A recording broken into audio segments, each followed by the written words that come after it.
दोस्तों, एवीएन के चक्रव्यूह में आपका फिर एक बार स्वागत है। आज हम दिशा रवि और वरवरा राव की जमानत पर चर्चा करेंगे।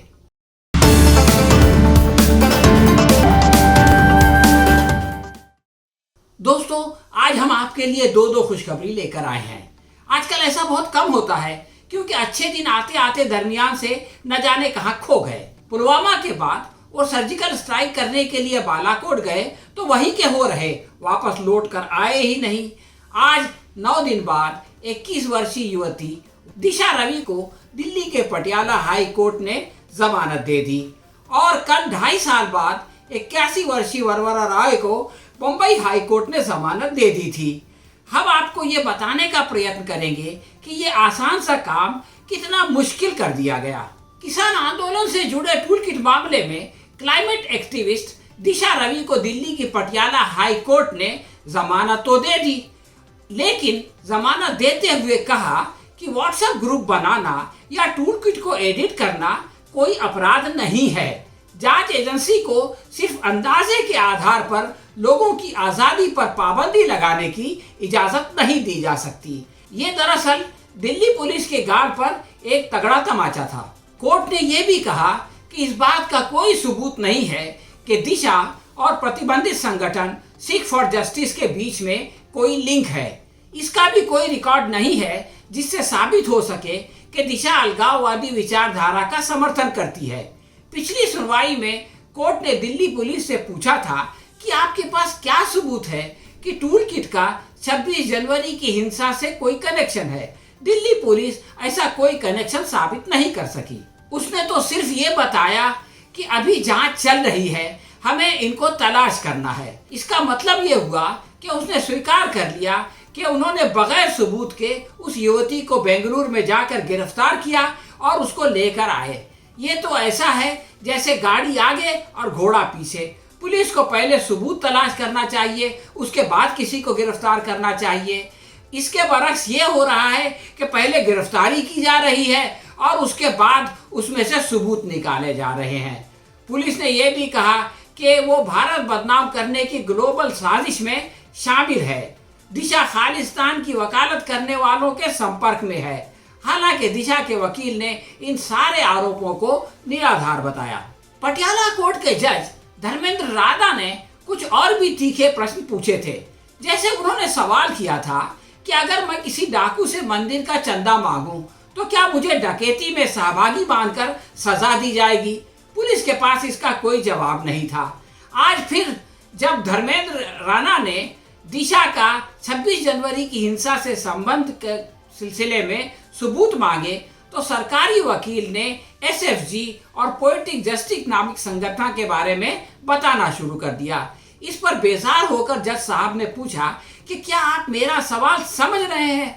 यानी इसका मतलब ये होता है कि क्या आप सवाल तक नहीं समझते या जानबूझकर एड़ा बनकर पेड़ा खाने की कोशिश कर रहे हैं या खिलाने की कोशिश कर रहे हैं। दिशा रवि से पहले कल भीमा कोरेगांव हिंसा के मामले में बॉम्बे हाई कोर्ट ने वरवर राव को भी बेल दे दी थी। राव को उनकी खराब सेहत की वजह से जमानत दी गई है। भीमा कोरेगांव हिंसा मामले में राव अगस्त 2018 में पहली बार गिरफ्तार किए गए थे। वरवर राव नवी मुंबई में तलोजा के जेल के अंदर न्यायिक हिरासत में थे। कुछ दिन पहले उनकी तबीयत खराब होने के बाद उन्हें मुंबई के नानावटी हॉस्पिटल में एडमिट करवाया गया। इसके बाद उनकी ओर से मेडिकल ग्राउंड पर जमानत की याचिका दायर की गई।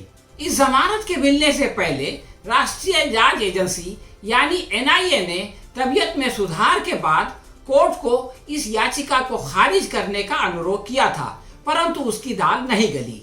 आप सोच रहे होंगे कि कौन है ये वरवर राव? वरवर राव एक कवि और लेखक है। 1957 से कविताएं लिख रहे हैं। भीमा कोरेगांव मामले में अगस्त 2018 से जेल में बंद हैं। उन्हें इमरजेंसी में मीसा के तहत गिरफ्तार किया गया था। 1986 के रामनगर साजिश कांड में भी उन्हें कई बार गिरफ्तार और रिहा किया गया। 2003 में साजिश कांड से बरी करने के बाद भी 2005 में उन्हें फिर से जेल भेज दिया गया। उनको नक्सलियों का समर्थक माना जाता है और ये कहा जाता है कि वो देश में नक्सलवाद को बढ़ावा दे रहे हैं। हालांकि उनके खिलाफ कभी कोई सबूत सरकार अदालत में पेश नहीं कर पाती है, इसलिए हर बार गिरफ्तारी के बाद उनको रिहा करना पड़ता है। लेकिन इस बीच जो वक्त उनको जेल में गुजारना पड़ता है वो तो उनकी अपनी विपदा है। भीमा कोरेगांव हिंसा मामले में अब एक नया खुलासा हुआ है। आरोपियों के वकील ने दावा किया है कि आरोपियों में से एक रोना विल्सन के लैपटॉप से बरामद साजिश का मेल खुद उन्होंने नहीं लिखा था, बल्कि उसे उनके कंप्यूटर में प्लांट करवाया गया था। विल्सन के कंप्यूटर में 13 जून 2016 को मालवेयर डाला गया था। उस समय सह आरोपी वरवर राव के अकाउंट का इस्तेमाल करके रोना विल्सन को संदिग्ध ईमेल भेजे गए थे। उन ईमेलों में वीवी राव के खाते का उपयोग करने वाले व्यक्ति ने विल्सन को एक विशिष्ट दस्तावेज खोलने के लिए बार बार अनुरोध किया। आखिर में जब विल्सन ने उस लिंक को खोला तो मालवेयर को विल्सन के लैपटॉप में घुसपैठ का मौका मिल गया। निगरानी करने और फाइलों को भेजने के लिए साइबर हमलावर ने WinSCP जैसे अन्य टूल का इस्तेमाल भी किया। उस टूल की बात कोई नहीं करता, सारे लोग दिशा रवि के टूल किट के पीछे पड़े हुए हैं। विल्सन के कंप्यूटर में माइक्रोसॉफ्ट वर्ड 2007 था, लेकिन कथित तौर पर उनके द्वारा लिखे गए दस्तावेज MS 2010 और MS 2013 तक के PDF फॉर्मेट में थे। ये तो असंभव है कि किसी के पास 2007 का माइक्रोसॉफ्ट वर्ड हो और वो 2010 के वर्जन में ईमेल लिखे।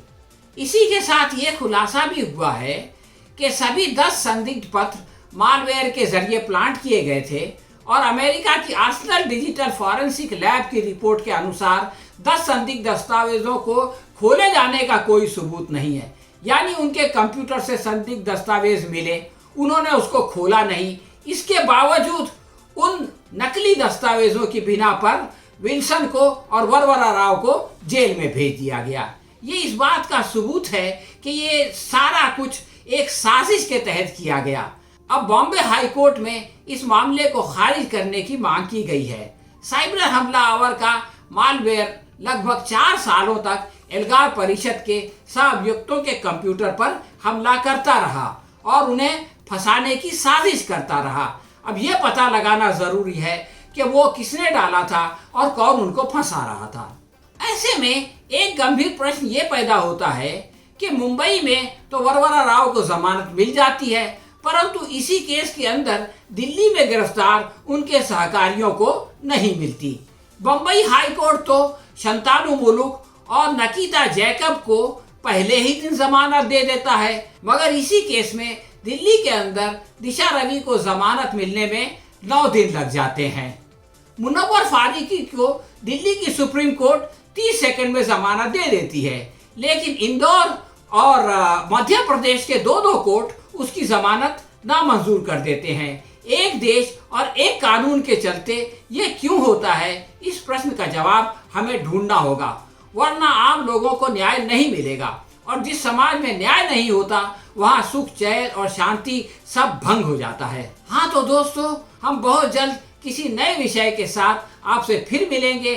तब तक के लिए अनुमति दीजिए। धन्यवाद।